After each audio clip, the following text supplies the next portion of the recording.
puedas compartir, debatir lo que a ti, lo que a mí nos pueda interesar. Son muchas voces unidas en una, nadie te viene a callar. Hola a todos, bienvenidos, ya estamos subidos en el andén de Blue Radio, como ustedes saben, para que no atropellen la opinión. Gracias por acompañarnos en Blue Radio, bluradio.com, a través de nuestras estaciones en todo el país, también en el Facebook Live de los domingos y en Noticias Caracol ahora en YouTube.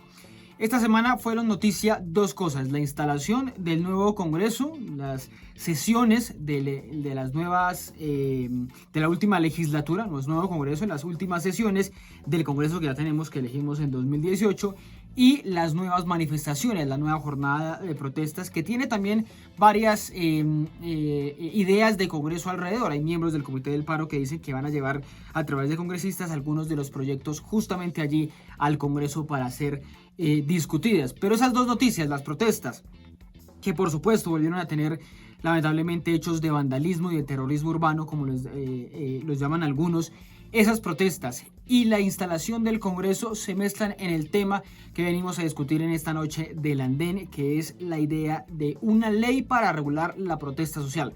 Como novedad les contamos, ya no habrá ley de antivandalismo, por lo menos no se va a denominar así ley antivandalismo ni ley antidisturbios, como lo mencionó en su momento el presidente Iván Duque, pero sí habrá una ley que ha llamado el ministro del Interior, Daniel Palacios, como ley de convivencia y seguridad ciudadana, para poder llevar a cabo las manifestaciones tranquilas, las manifestaciones pacíficas identificadas, y también las manifestaciones violentas, separarlas de allí, crear unos nuevos tipos penales, endurecer las penas en algunos casos. Ahí se suma, por ejemplo, la propuesta del Centro Democrático, específicamente del expresidente Uribe, de aumentar las penas para quienes agredan a miembros de la fuerza pública, un proyecto que ya se había presentado y en el que insiste esta legislatura el Centro Democrático. Para hablar de eso, para debatir sobre eso, ya están subidos en el andén de Blue Radio, ahí ustedes los están viendo, ya las van a escuchar, Nicolás Goyeneche y Andrés Carmona, que están esta noche en el andén. Saludos, Andrés, buenas noches. ¿Cómo va todo, Andrés? Ricardo, buenas noches. Un saludo para ti, para los oyentes de Blue Radio y para las personas que nos ven tanto en el Facebook Live como en Caracol ahora. Bueno, y saludo a Nicolás en esta noche del andén. ¿Cómo va todo, Nicolás? Bienvenido. Muy bien, Ricardo. Buenas noches, Andrés. Buenas noches a todo el equipo de Blue Radio, a nuestros oyentes y a quienes nos vean a través de las redes sociales. Pues bueno, ya no habrá ley antivandalismo, como les estaba hablando en la introducción, y empiezo preguntándole a usted, Nicolás, ¿se necesita de todas maneras una ley que regule las protestas, que regule los disturbios, el vandalismo que hay en las manifestaciones? Eso es incontrolable, no se puede hacer nada. ¿Cómo se puede aportar desde el Congreso y el gobierno va en la dirección correcta o no frente a esta idea que nace desde hace varios meses de la Consejería de Seguridad del consejero Rafael Guarín? Nace allí y se ha venido ampliando con diferentes propuestas que estamos por conocer, pero una de ellas es endurecer las penas para quienes cometan hechos de vandalismo y que haya un agravante, por ejemplo, cuando ese vandalismo sea contra la infraestructura esencial para el ciudadano, por ejemplo la de transporte. ¿Esa ley es necesaria o no es necesaria, Nicolás? Bueno, Ricardo, yo creo que efectivamente se necesita regular el ejercicio de la protesta. No porque no queramos permitirla o frenarla o evitarla, sino porque lastimosamente, como están las normas hoy, cuando la protesta se torna violenta, existen instrumentos, directivas de la Fiscalía, la ley no es clara y no deja aplicar lo que sería la legislación penal cuando se cometen delitos en el marco de las manifestaciones violentas, distinto a la protesta pacífica. Entonces siento que sí necesitamos una ley que deje claro, que ponga los puntos sobre las IES, sobre la manifestación violenta y que rechace las manifestaciones de vandalismo, de terrorismo urbano. Usted dice que como dicen algunos, pero quien pone en estado de zozobra o de terror a la población mediante actos que ponen en peligro la vida, la integridad de los bienes públicos y privados, comete terrorismo, y sobre todo si está organizado. Y yo creo que ninguno acá defiende la protesta violenta, la manifestación violenta. Acá todos defendemos la protesta pacífica, y quienes han convocado a las calles a manifestarse pacíficamente a los estudiantes, estoy seguro que no van a aceptar que seamos tolerantes con la manifestación violenta.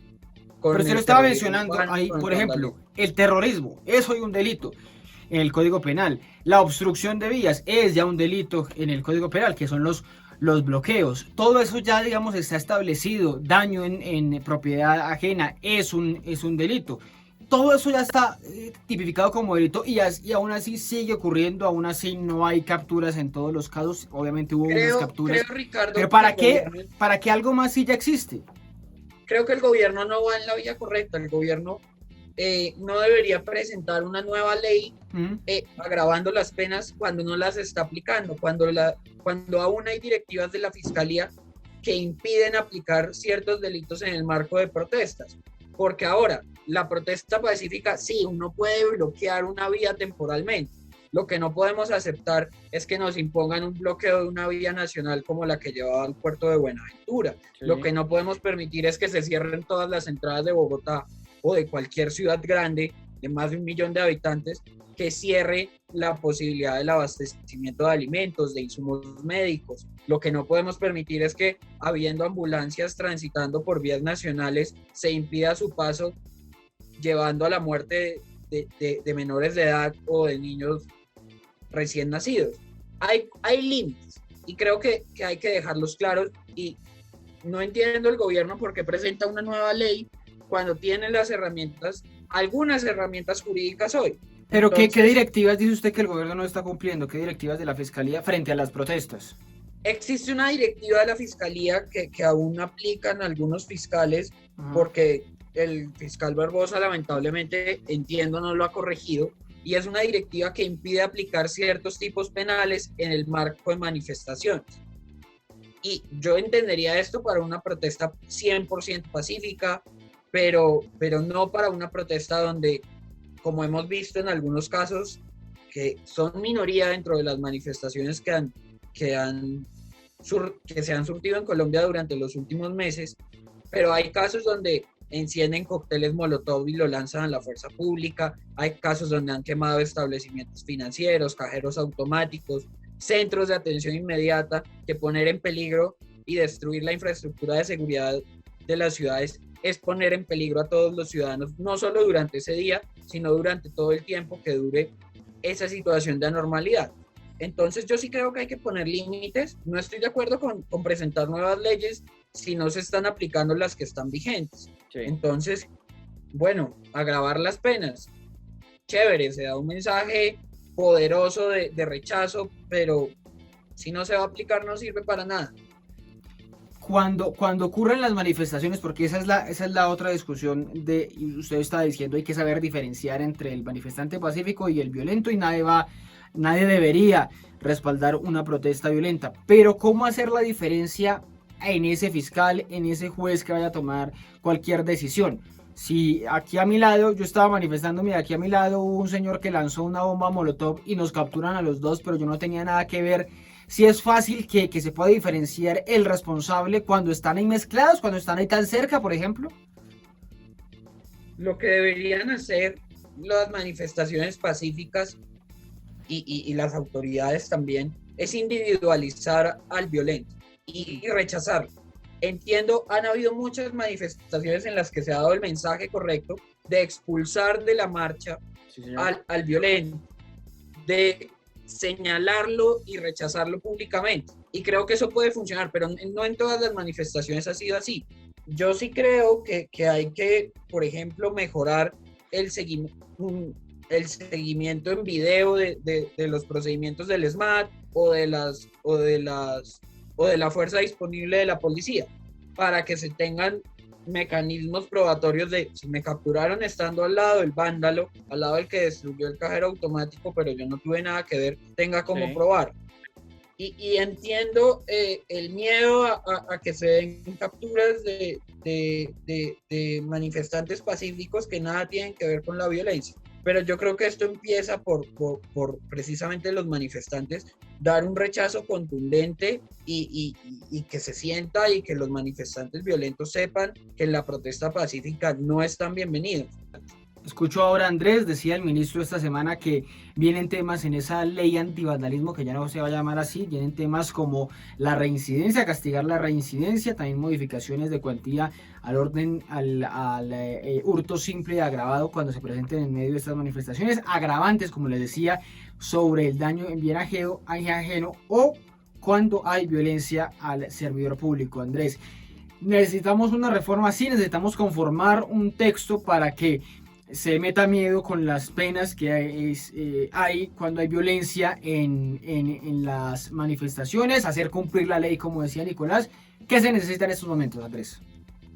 Bueno, Ricardo, a ver, yo no soy tan optimista como Nicolás, porque este gobierno ha sido maestro de disfrazar leyes retardatarias con nombres agradables, ¿sí? 3 reformas tributarias a las que ninguna la llamó reforma tributaria, la llamaba ley de financiamiento, ley de crecimiento, ley de prosperidad social, ley de inversión social, ya vamos para la 4ª, ¿sí? Las 3 primeras altamente retardatarias. Entonces, que hoy el ministro del Interior salga y diga, no, es que nosotros ya no vamos a hacer una reforma, una reforma a la protesta social, sino que vamos a hacer una reforma para la convivencia, una reforma para atender no solamente la protesta, sino otros temas. A mí me pone a pensar que puede ser incluso una trampa para cazar pichones. A mí me gustaría aplicar, con el gobierno siempre se aplica la de solo aciertan cuando corrigen, pero lamentablemente pues, a mí me preocupa que en un gobierno como este se esté hablando de limitar la protesta social, porque lo que menos se ha visto es un respaldo o un apoyo del gobierno nacional a la manifestación pacífica, masiva y democrática. Y si lo vemos, por ejemplo, en el escenario del 20 de julio, muchas de las acciones que tomó el gobierno son totalmente para mitigar, controlar o afectar la inconformidad social, ¿sí?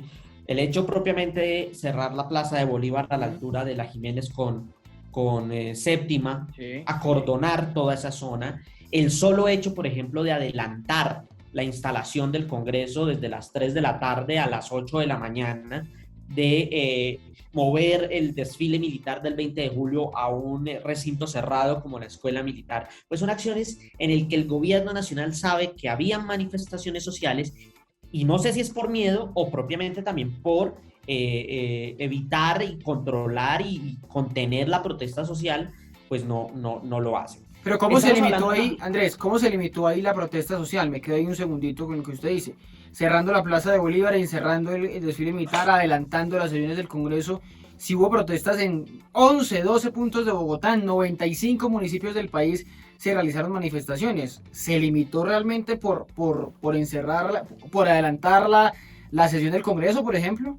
Pero yo me pregunto, Ricardo, es decir, no solamente son las acciones de controlar, porque sí, el contener la protesta... Además que había amenaza de vandalismo, de información de inteligencia, de lo mismo. Todas, Ricardo, pero es que ese es un sainete que el gobierno siempre saca. El gobierno, de aquí a Cafarnaúm, el gobierno siempre saca de que tiene una amenaza terrorista, de que hay una amenaza de una guerrilla urbana. A mí me impresiona que el gobierno siempre tiene información, ¿sí? Y nunca toma acciones previas para controlar esa amenaza, pero dice que tiene información de que va a haber algo grave. Bueno, hubieron unos casos de vandalismo rechazables totalmente, ¿sí? Porque yo no voy a avalar la destrucción de la propiedad pública o privada, pero tampoco voy a decir que entonces el gobierno dice que tenía la mega información, que tenía a la inteligencia puesta en alerta, y lo que sí estaban haciendo era tratando de controlar los espacios donde se iba a desarrollar la protesta social. Ese tipo de cosas no puede ser.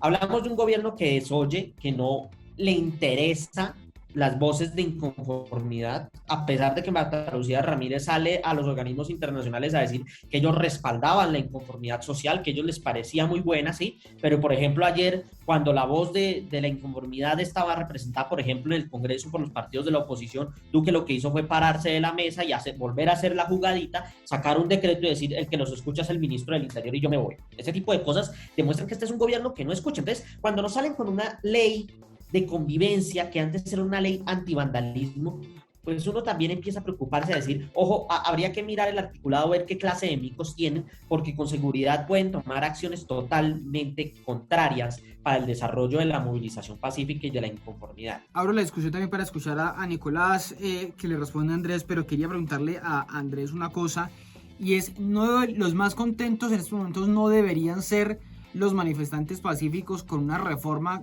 como esta, una ley eventualmente para controlar esto, porque supuestamente esa ley lo que hará es ajustar los protocolos para que se identifique más fácil o se diferencie, como decía Nicolás, se individualice al violento, al manifestante, al terrorista urbano, como lo quieran llamar, y se destaque al manifestante pacífico y no se incluya en una pena, en un encarcelazo, en una captura, en fin.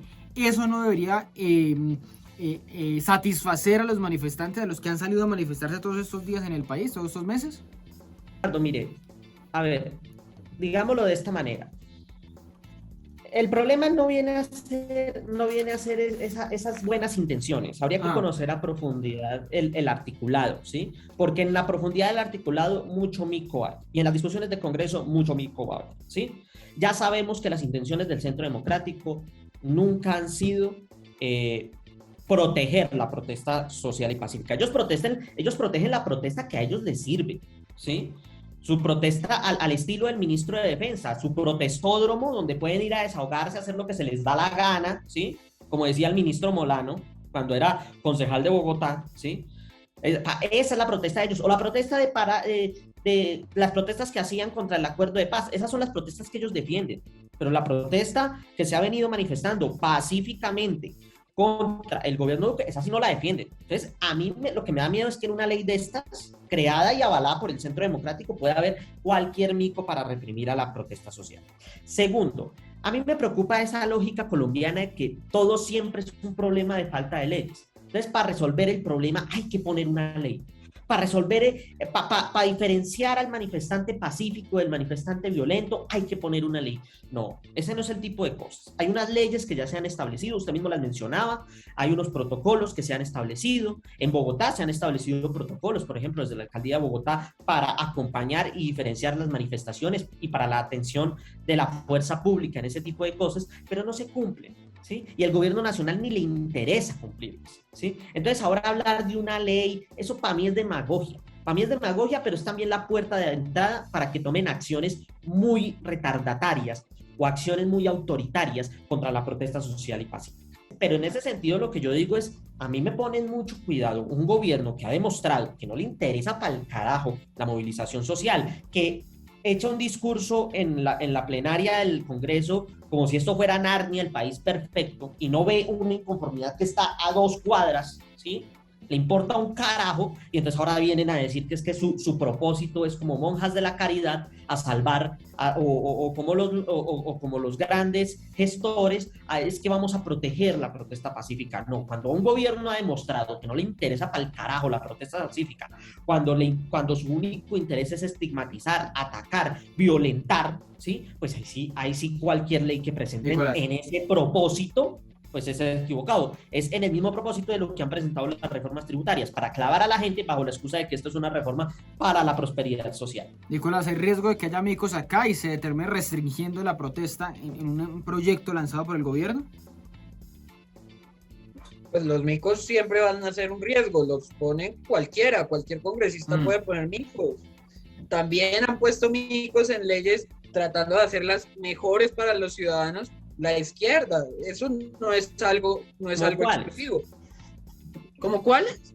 ¿Cómo cuáles? Como pretender presentar a una ley de procedimientos agrarios y querer quitarle competencias al Consejo de Estado para que la sala agraria sea la cabeza de jurisdicción. Pero ese no es el tema, Andrés. Y eso fue una propuesta de la izquierda. Ahora, Andrés se burlaba un poco de la protesta cívica que caracterizó la oposición al acuerdo de paz en ese lejano 2016, en 2017, cuando se burló la voluntad popular del plebiscito. Y yo le digo, sí, nosotros defendemos una manifestación completamente pacífica, cívica, que no es tolerante con el vandalismo, que no grafitea las paredes cuando marchamos, que tratamos de impedir tratamos de generar el menor impacto posible a la movilidad de los ciudadanos, tratamos de hacerla en días no laborales que nos permitan alzar la voz sin impedir que la gente vaya a su trabajo, regrese a su casa. Sí, nosotros defendemos ese tipo de manifestación. Me declaro culpable de defender la manifestación cívica y democrática.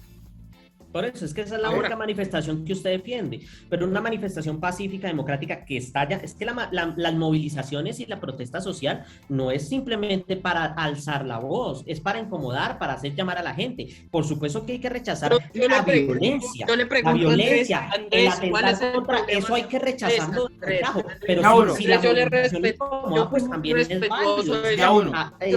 Y creo que sí, yo defiendo ese tipo de manifestación, ustedes, y defiendo cuando la manifestación es pacífica, he vivido en la séptima los últimos 7 años, y defiendo cada vez que salen, pero lo que no defiendo es cuando comienzan a lanzar piedras, lo que no defiendo es cuando destruyen los paraderos de bus, lo que no defiendo es cuando destruyen las estaciones de Transmilenio. Nadie debe defender eso, y entiendo. De pronto las manifestaciones del uribismo no les gustan porque son demasiado tranquilas, o porque gritamos poco, o porque suena más bubucela que grito. A mí no me importan las arengas que dicen, no me importan lo violentos que pueden ser insultando a la policía, que me parece que pues de entrada llegamos a confrontar y de pronto es mutuo y la policía también confronta. Yo he dicho lo contrario. ¿Cuándo yo he dicho lo contrario? ¿Cuándo he dicho yo que que cuando eran oposición, ahí sí les encantaba hacer manifestaciones como las que usted dice que es culpable y que sí, listo, es su forma de manifestarse, sí, pero cuando la ciudadanía quiere ir en contra de este gobierno y se ha querido manifestar desde el pasado 28 de abril, incluso desde el 21 de noviembre, la acción del gobierno ha sido estigmatizar, atacar, unificar el criterio de que todos son iguales, y entonces ahora salen como monjas de la caridad a decir: nosotros tenemos una ley en la que queremos diferenciar y los queremos proteger a ustedes. Paja, porque si han demostrado que les interesa un carajo la movilización social, van a presentar una ley es precisamente para eso, para seguir atacando la movilización pacífica, democrática y cívica, o para tratar de reducir a los mismos niveles de los violentos. 14.000 movilizaciones y en la minoría ha tenido que intervenir el ESMAD. Ahora, que sí, que es muy ruidosa la intervención del ESMAD y de la fuerza disponible, que han habido abusos, sí, han habido abusos y deben ser juzgados por el juez natural de la policía. Que sí, que se han tenido que intervenir en manifestaciones cuando se tornan violentas. Pero acá el gobierno nacional no ha sido específicamente duro ni ha impedido la manifestación cuando es pacífica, 100% pacífica. Ahora, que sí hay que intervenir cuando se está bloqueando una vía, sí hay que hacerlo, porque el bloqueo de una vía nacional no puede ser tolerado eternamente. Sí hay que llevar el escuadrón móvil antidisturbios cuando se está bloqueando una vía importante de la ciudad, porque los derechos de todos los ciudadanos sí se puede ver incomodado, pero no se puede ver impedido. Y hemos tenido que ver escenas de ciudadanos teniendo que caminar durante kilómetros porque una manifestación de pocas personas o de muchas, normalmente de pocas, está bloqueando una estación. O hemos tenido que ver cómo el sistema de transporte de Bogotá se rompe literalmente por manifestantes violentos que hacen que al otro día la gente no pueda llegar a su trabajo porque Pero Nicolás, no hay esa palabra, Andrés, no hay esa palabra que dice Andrés, no hay estigmatización del gobierno en los mensajes que lanza hacia los manifestantes. ¿Eso existe o no existe o en qué grado? Porque muchos dicen es que equiparan a todos los manifestantes por igual y salen a decir: yo no soy ningún vándalo, yo soy simplemente un manifestante. ¿No meten en el mismo saco a todos? Yo creo que a veces podemos caer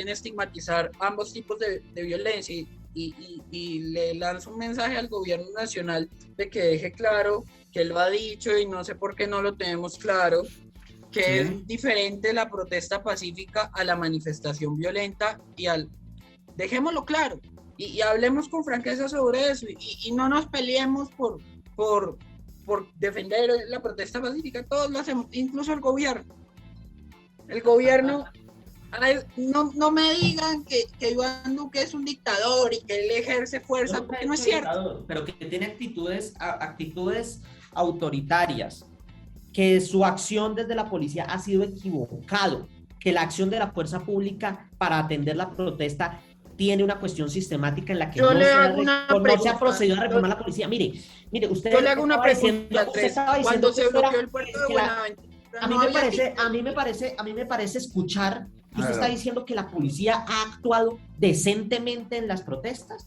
Es que han habido momentos en los que la manifestación ha sido pacífica y la primera orden es dispérsemelas a punta de gases.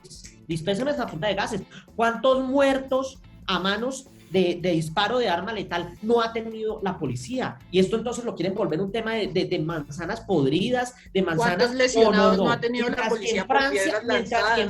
¿Cuántos lesionados no ha tenido la policía por cócteles molotov lanzados desde manifestaciones? Entonces esa es la justificación para que un policía saque y dispare y mate a discreción. No, pero sí es la justificación para dispersar. Entonces, en vez de proceder a atender la reforma que sí se necesita, que es la reforma de la policía, ¿sí? Atender la reforma en la que la institución tiene que cumplir es el deber de proteger a la ciudadanía, garantizar los derechos y en esa medida sí de toda la ciudadanía, del comerciante que sí, la instrucción aquí es que tiene la policía y las fuerzas militares no tienen nada que resolver, el problema son los manifestantes. Ay no, qué maravilla, qué maravilla. Solo le pongo un ejemplo, en Francia, uno de los países más desarrollados del mundo, en Francia, en las protestas de 2005 contra el gobierno de Nicolás Sarkozy, durante 18 días de protesta, se habían incendiado más de 6.200 vehículos, ¿sí? Hubo daños a inmuebles totalmente rechazables. Pero ¿sabe una cosa? ¿Cuál fue la particularidad allá con acá? Que allá no hubo ni un solo caso de muerto en manos de las armas del Estado. Aquí han habido muertos, ¿sí? Y entonces ese es un problema de manzanitas podridas. No, aquí hay un problema de una doctrina policial pero que no se ha resuelto, Andrés, la reforma a la policía que no se ha resuelto y de un gobierno que se la pasa estigmatizando y que incluso le avala los discursos a esos cuentos de la gente de bien, ¿sí? Discursos que permiten que hasta un tipo saque un revólver y empiece a disparar. Pero Nicolás le daba las cifras, Andrés, de la cantidad de intervenciones policiales que ha habido y la minoría han sido intervenciones del ESMAD, la minoría han sido intervenciones violentas o abusos policiales. Eso también no es para destacar en medio de situaciones difíciles que han sufrido los policías, ataques a las bombas incendiarias que decía Nicolás, válido, pero también ataques a mano armada de algunos manifestantes. En Cali pasaba lo mismo, manifestantes armados.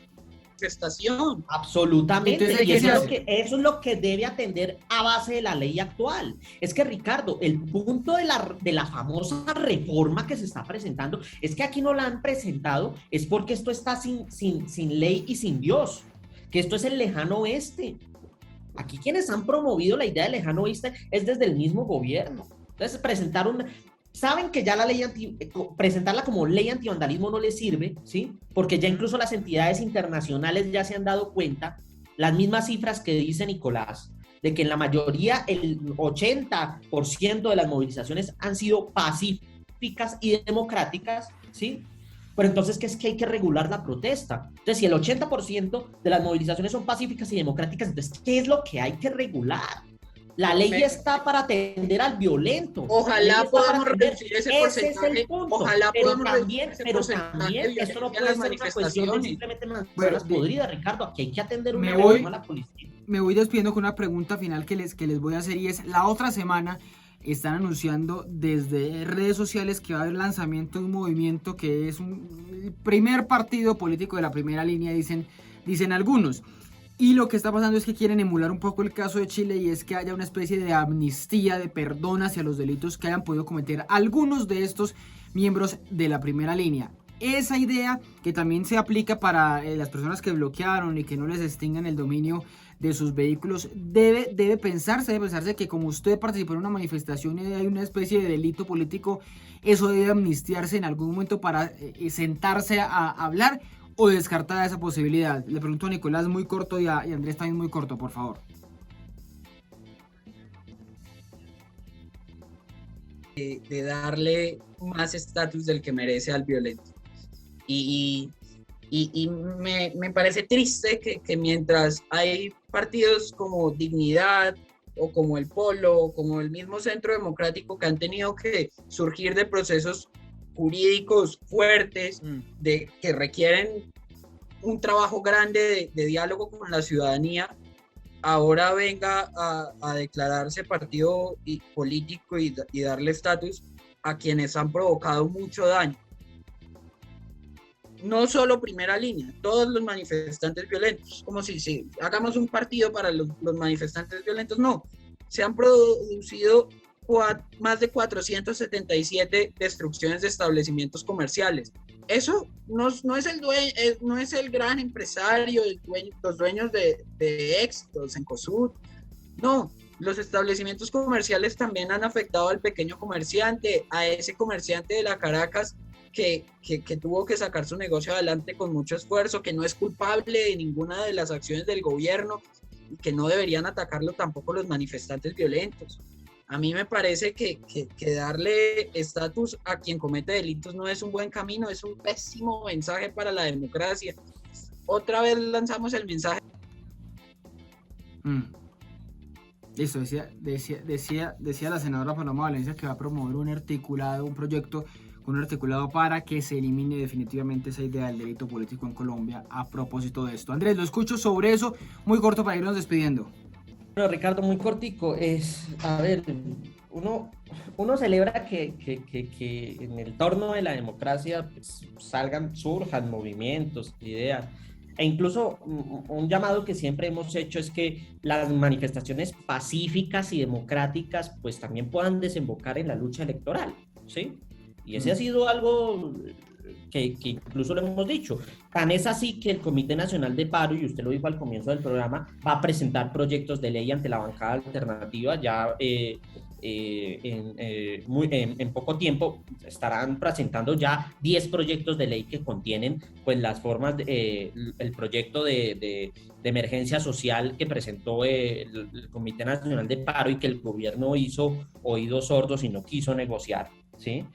Pero frente a la primera línea, digamos que yo procuro ser prudente en este tema. Yo no me gustaría hablar de temas de amnistía o de perdonarles la violencia. Yo siempre he dicho, quienes incurren en la violencia y quienes deslegitiman la protesta pacífica y democrática, pues tienen que responder ante las autoridades. Segundo, yo nunca he conectado con las formas de violencia como formas de acción, las formas de acción política. Sí saludo si el día de mañana estos grupos juveniles que se han denominado primera línea se convierten en un partido político, pues bueno, es agradable, pues es bienvenido a la democracia, ¿sí?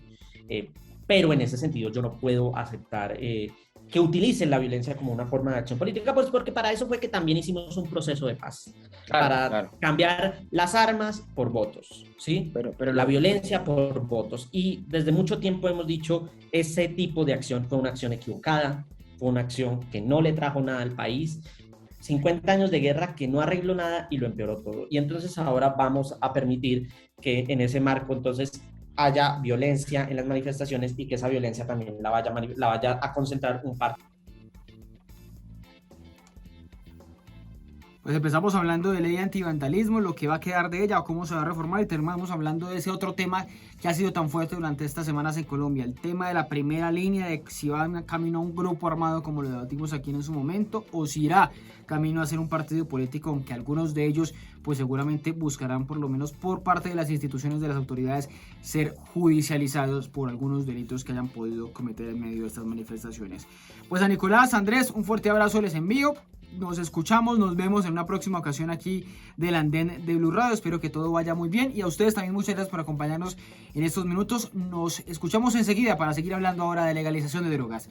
Ese es el Andén de Blue Radio, para que no atropellen la opinión. Si ustedes los jóvenes no asumen la dirección de su propio país, nadie va a venir a salvárselo, nadie. Súbete al andén que no atropellen tu opinión. Gracias por seguir con nosotros en el Andén de Blue Radio, como ustedes saben, para que no atropellen la opinión. Los acompañamos como siempre en Blue Radio, en bluradio.com, a través de nuestras estaciones en todo el país, en el Facebook Live de los domingos y también en Noticias Caracol ahora.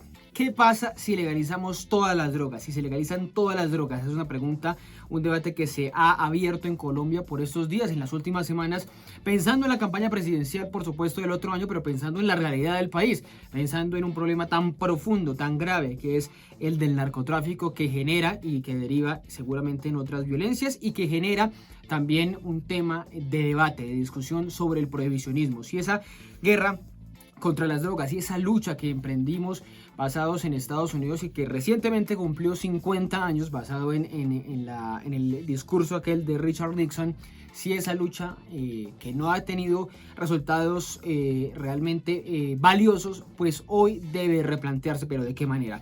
Para eso está subido esta noche en el andén y me alegra saludarlo Juan Manuel Galán, precandidato presidencial, está ahora en la coalición de la esperanza, que ya me contará también un poquito de cómo va la coalición, pero quiero empezar preguntándole sobre eso que les estaba diciendo ahora a los oyentes. ¿Qué pasa al otro día que Colombia decida legalizar las drogas? ¿Para dónde va su propuesta? Buenas noches, doctor Galán, ¿cómo va? Hola, muy buenas noches. Muchas gracias por esta oportunidad a todos los oyentes de Andén Blue. Un saludo muy especial. Bueno, esto no se va a dar de la noche a la mañana en un solo tajo.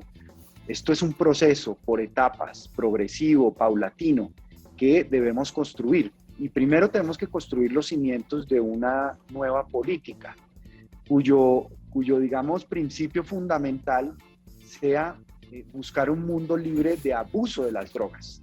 Creo que el problema de fondo cultural que tenemos, sobre todo en Occidente, en las sociedades materialistas, que vemos el bienestar a través de la acumulación de riqueza y de bienes materiales, es que ese esquema genera seres humanos incompletos en el plano espiritual, en el plano personal, académico, laboral.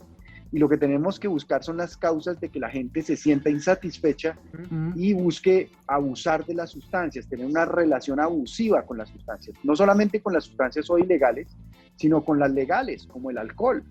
El alcohol es una droga que causa muchas más muertes en el mundo que cualquier sumatoria de otras drogas que tengamos en consideración. No más pensar en que el día más violento en Colombia con más homicidios es el Día de la Madre, en donde la gente abusa del alcohol y termina incurriendo en conductas violentas que nos dejan muertos. Entonces, ese es un tema que debemos abordar para construir y proponer una nueva política en relación a las drogas.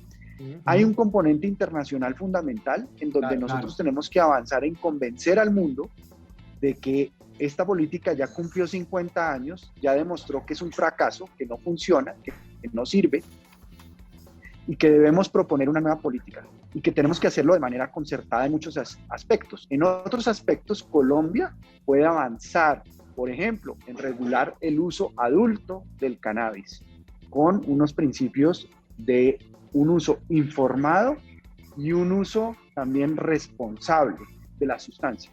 Creo que hay varios modelos de regulación. Yo no hablo de legalización, porque es que la palabra legalización para mucha gente... Precisión, sí. Exacto. Para mucha gente, cuando uno le dice legalización, se imagina liberalización, que algo que está prohibido queda permitido de la noche a la mañana, entonces vamos a tener un caos total de gente. Pero si es el mismo modelo del alcohol de hoy. Si es el mismo modelo del alcohol, porque usted lo estaba mencionando, llegar al mismo modelo del alcohol, porque el alcohol de alguna manera hoy es legal, que está restringido para niños, para embarazadas, en fin, pero hoy es legal. Ha habido una progresividad en la regulación de esas sustancias. Por ejemplo, usted no puede fumar en un restaurante con la gente porque eso ya está regulado, ya no se puede. Tiene que dirigirse a un sitio al aire libre donde no moleste a nadie. Ahí está el punto muy importante para distinguir entre lo que es la legalización, que para mucha gente significa permisividad, liberalización, y la regulación, que es algo que hoy está controlado por estructuras criminales, que es el acceso de quién accede a las sustancias, de cuál es la calidad de esas sustancias que se venden, de cuál es el precio y de cuál es la relación también de uso con esas sustancias que lo regulan los criminales, pase a regularlo el Estado. Obviamente esto es un proceso, repito, esto no se da de la noche a la mañana, pero hay varios modelos internacionales interesantes en los estados de Estados Unidos que han avanzado. Cada estado ha recorrido su propio camino en materia de regulación. Israel, Holanda, Portugal, son muchos ejemplos que podemos también tener en cuenta para proponer una política distinta que avance en este tema y que tenga una aproximación mucho más fundamentada en la evidencia y en las lecciones aprendidas. Yo me quiero quedar ahí, ya le voy a preguntar sobre el tema de los abusos que usted menciona, porque hay diferentes abusos de diferentes sustancias, pero me quiero quedar en lo último que usted mencionaba de Estados Unidos, porque quizá esa es el pero más grande que muchos le ven a su idea de regular el uso de las drogas, y es que se extienda a todas, a gran cantidad de sustancias a las que son ilegales hoy, porque Estados Unidos está recorriendo un camino hacia la marihuana con uso lúdico, recreativo, lo hablábamos hace unas semanas acá en el andén por el ejemplo de México, pero lo que está pasando ahora es, usted plantea por ejemplo una sustancia como la cocaína, como la heroína también, que son mucho más dañinas y que digamos, el negocio claramente del narcotráfico, por lo menos el que tiene que ver con Colombia y con México, es el de la cocaína. ¿Hay que hacer con la cocaína? Bueno, ese es un tema en el que hay que evolucionar de manera concertada. No podemos nosotros los colombianos, pues de la noche a la mañana, decir que vamos a regular la cocaína. Eso tiene que tener en cuenta un factor muy importante que son los compradores, los grandes compradores de la cocaína, que son pues los países que consumen mayor cantidad.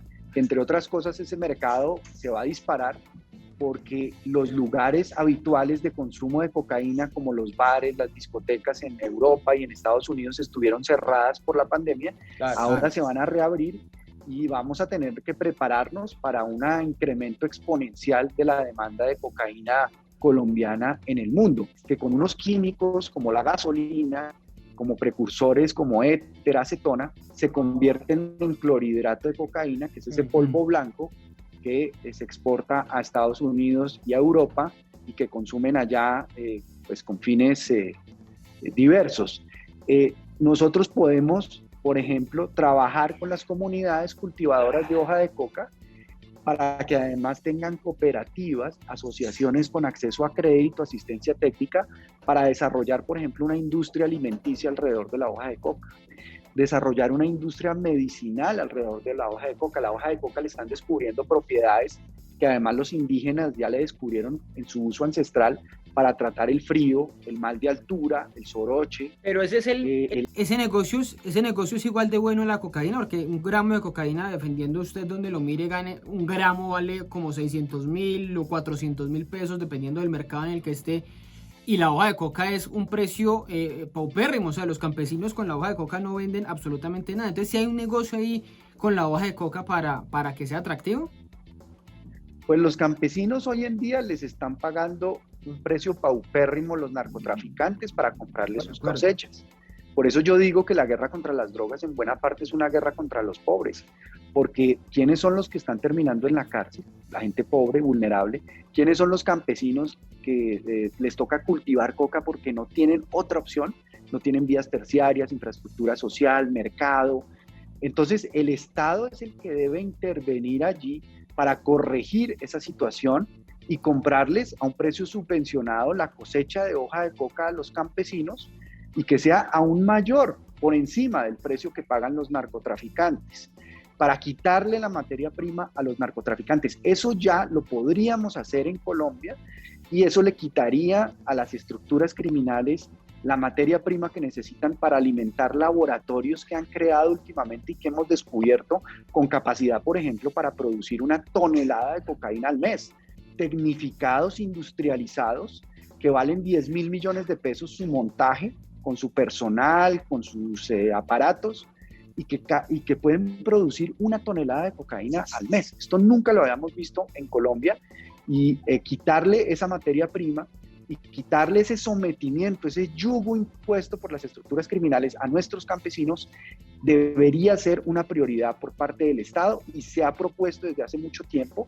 Lo que tenemos que trabajar es en estructurar esa propuesta para que sea viable, porque la sustitución de cultivos, el desarrollo alternativo está condenado al fracaso, porque la gente no es propietaria de su tierra, porque no hay vías terciarias ni cadenas logísticas de transporte para sacar productos distintos a la hoja de coca. Entonces, mientras todo eso se puede dar, el Estado debería intervenir en ese mercado, empezando por capturar la materia prima fundamental para la producción de cocaína.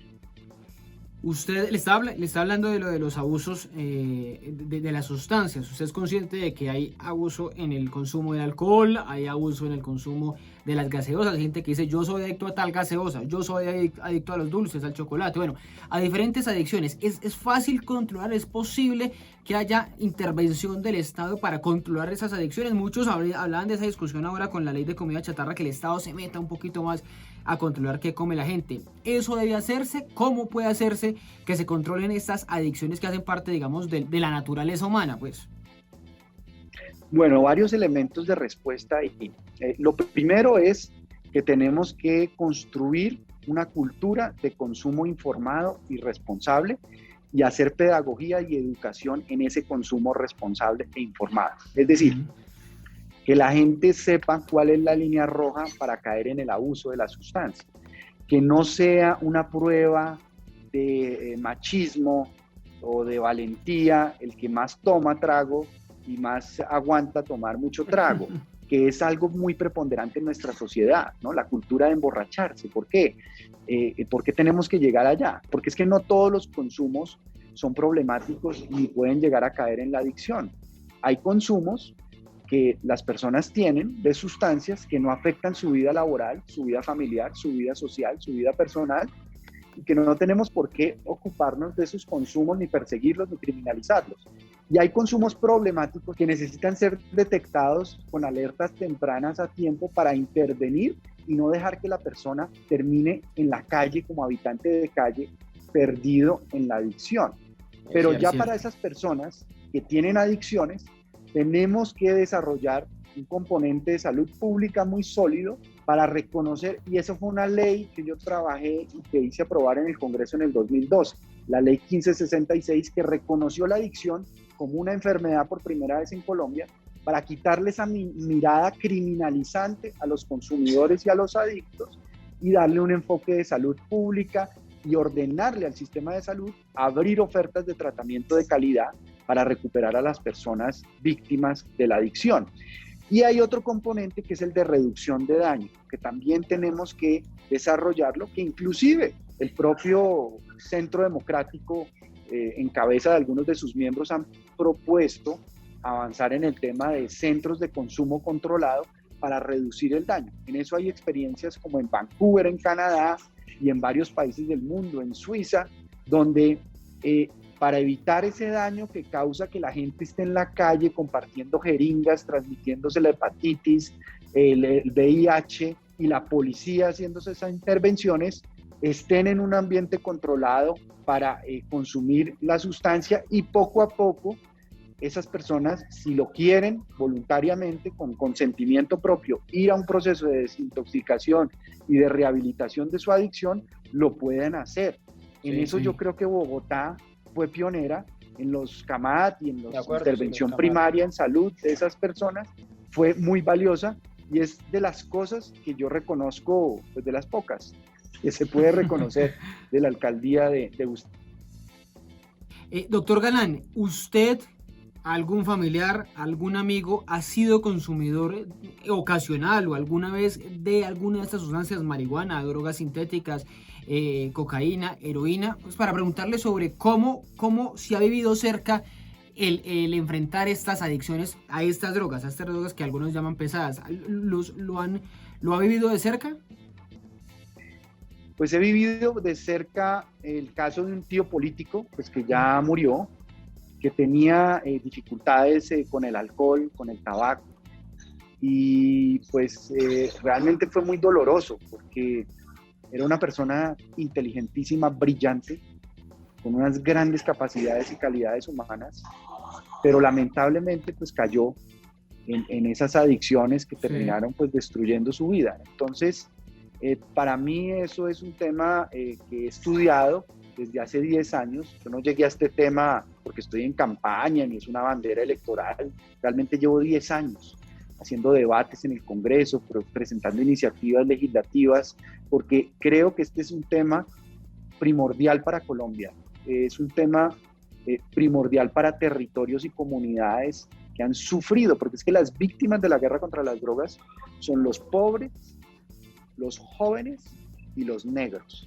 Le iba a preguntar, le iba a hacer un par de preguntas más sobre este tema. ¿Usted cree que el narcotráfico, o sea, el tráfico de estupefacientes, ese hecho debe seguir siendo delito? Es decir, ese es solo ese hecho, no lo que hay detrás del narcotráfico, las muertes, las torturas, los secuestros, en fin, el tráfico, el transporte de estas sustancias debe seguir siendo un delito. Como lo es en el caso del alcohol y del tabaco, cuando hay contrabando de alcohol y contrabando de tabaco, a pesar de que son sustancias reguladas, legales, pues se persigue el mercado negro, se persigue el consumo, por ejemplo, de menores de edad, se sanciona a quien le vende a menores de edad esas sustancias. Entonces, esto no cambiaría. Lo que cambiaría también es una relación más equilibrada, por ejemplo, con Estados Unidos en temas como la extradición. ¿Cómo es posible que nosotros en Colombia hayamos pasado en los años 80 de la extradición como un disuasivo, donde Pablo Escobar se hacía matar, y ahora la extradición se haya convertido en un atractivo, en la extradición express? Los mismos narcotraficantes buscan a las autoridades norteamericanas sin pasar por las autoridades colombianas, negocian su extradición, se llevan todos los bienes sin que las autoridades colombianas exijan una declaración de bienes de los narcotraficantes en Colombia para poder rastrear esos bienes. Con esa entrega de bienes negocian penas de 2 años de cárcel, salen ellos, luego de cumplir esa pena, con visa, ellos y sus familias, a iniciar una nueva vida en Estados Unidos, mientras nosotros acá, con la violencia, con la corrupción, y sin ninguna posibilidad de evolucionar en una estrategia de contención, que es la que estamos en este momento. Le preguntaba sobre el narcotráfico, la palabra narcotráfico y el delito como tal, porque muchos, todos seguramente tenemos en la memoria marcada ese discurso de su papá, de Luis Carlos Galán, cuando decía: a la patria llegó, como en otros países, el oscuro poder criminal del narcotráfico. Decía él, ese discurso, me acuerdo de esas palabras exactas, y decía él que él era el único, su partido, el nuevo liberalismo, el único que lo había combatido. Verlo a usted ahora con el discurso sobre el narcotráfico, pensando eventualmente en que no sea criminalizado totalmente o en que sea mirado de otra manera, ¿no es ir en contra de ese legado necesariamente de su papá, de Luis Carlos Galán? No, porque yo coincido con mi padre en que lo que hay que perseguir con toda la capacidad y de rechazo social y del Estado son las estructuras criminales. Todas las estructuras criminales que viven del narcotráfico, de la minería ilegal, del tráfico ilícito de especies de maderas finas que se está dando en nuestro país, de las mafias de trata de blancas, de los tráficos de fauna silvestre, todas esas estructuras criminales hay que perseguirlas y hay que castigarlas. Pero mi papá no era prohibicionista. Inclusive tengo una entrevista de las últimas que dio para prensa escrita, para la revista Cambio en España, sí, en donde le preguntan puntualmente por la legalización de las drogas. Y él dice: si se hace de manera concertada con el mundo, es una opción. Y lo dijo en 1989, en medio de la peor violencia que sufríamos del cartel de Medellín, de los carteles del narcotráfico en Colombia, del narcoterrorismo, del asesinato sistemático de jueces, de policías, de ministros de justicia, de procuradores, de todo el que se enfrentaba a los narcotraficantes. Entonces, realmente hasta en eso fue muy visionario mi papá, en ver que la solución no era mantener una política prohibicionista, pero sí arreciar y combatir los núcleos duros de la cadena del narcotráfico y las estructuras criminales. Doctor Juan Manuel, este tema usted me lo está mencionando, usted no lo está haciendo ahora porque está en campaña, pero es un tema que termina siendo de campaña. Usted lo ha trabajado varios años, pero termina siendo tema de campaña de alguna manera. ¿Usted lo ha planteado, lo ha hablado con sus compañeros de la coalición de la esperanza? ¿A ellos les gusta la idea? ¿La apoyarían? ¿La incluirían en un programa de gobierno? Sea usted el candidato, sean nosotros los candidatos. ¿Eso se movería en la coalición? Pues esto fue un aporte mío y un aporte, pues, de lo que yo represento en la coalición, que es el nuevo liberalismo, en donde tenemos que ser intrépidos, ser audaces en proponer soluciones de fondo, estructurales para los problemas que vive el país. Nosotros somos como nación procrastinadores crónicos. Nos gusta procrastinar y posponer siempre el enfrentar los problemas duros y difíciles de enfrentar en nuestro país, y ya es hora de que cambiemos esa actitud. La crisis que nos ha producido la pandemia nos pone un poco frente a esta realidad en donde tenemos que trabajar como nación, como generación, en resolver esos problemas estructurales. Y yo llevé ese tema a la coalición, pero a veces lo siento un poco tibios, un poco tímidos a la hora de comprometerse a fondo con la propuesta. O sea, el que está más a fondo es usted, de todos sus compañeros, o quién más le jala. Yo estoy convenciéndolos, dándoles argumentos, y eso es un proceso para que cambiemos la manera de pensar, como dicen, cambiemos el chip. Es que no sé si de votos, esa es la otra que le iba a decir a usted, eso no sé si de votos, porque todavía está ese fantasma de que las drogas, que mucha gente lo vive, por supuesto, mucha gente vive el dolor de las drogas, pero muchos ven un fantasma allí en el simple hecho de que sean reguladas. ¿Usted cree que no quita votos ese tema? Yo creo que cuando uno sabe comunicar la propuesta, y cuando la gente entiende de qué se trata exactamente lo que estamos proponiendo, que algunos intentan deformar, caricaturizar, la gente, yo sé que se conecta con este tema y se va a conectar con este tema. Claro, que seguramente de ahí, de ese camino del que usted habla, pues sea el que en algún momento vayan a adoptar, como usted dice, que sea concertado con el mundo. Me voy despidiendo, pero quiero hacerle una última pregunta, ya que estaba hablando de la coalición de la esperanza. ¿En qué están? ¿Para dónde van? ¿Están en giras? ¿Ustedes están recorriendo el país? Pero algunos creen que se está desinflando a la coalición porque se fue uno, no están convencidos todos de que unos de que van a ser candidatos, todos siguen firmes de que van a ser precandidatos para marzo, ¿o en qué están en ese momento?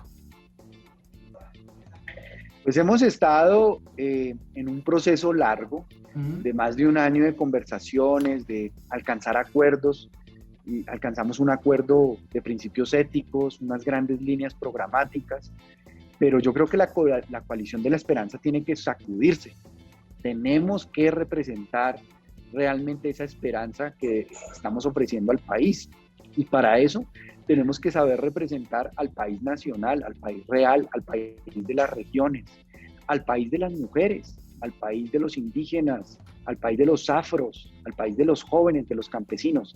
Si nosotros no logramos representar a ese país en nuestro discurso, pero también en la composición humana de la misma coalición de la esperanza, en la confección de las listas al Congreso, pues no vamos a lograr llenar las expectativas de todo un sector poblacional que rechaza el radicalismo, que rechaza los extremos, que cree que Colombia debe continuar por una senda democrática anti-establecimiento, establecimiento criminal, mafioso, que no ofrece soluciones reales a la situación de Colombia, pero democrático, institucional, no un salto al vacío, no el camino que el líder iluminado, Mesías Caudillo, nos señala a la tierra prometida y todos debemos seguirlo porque es el dogma y porque así lo dice él. No, esto se requiere un liderazgo colectivo con participación de la ciudadanía, pero una nueva participación política, que no sea simplemente sentarse a oír a la gente y que la gente hable y eso no llegue a ninguna parte, sino que la gente realmente sienta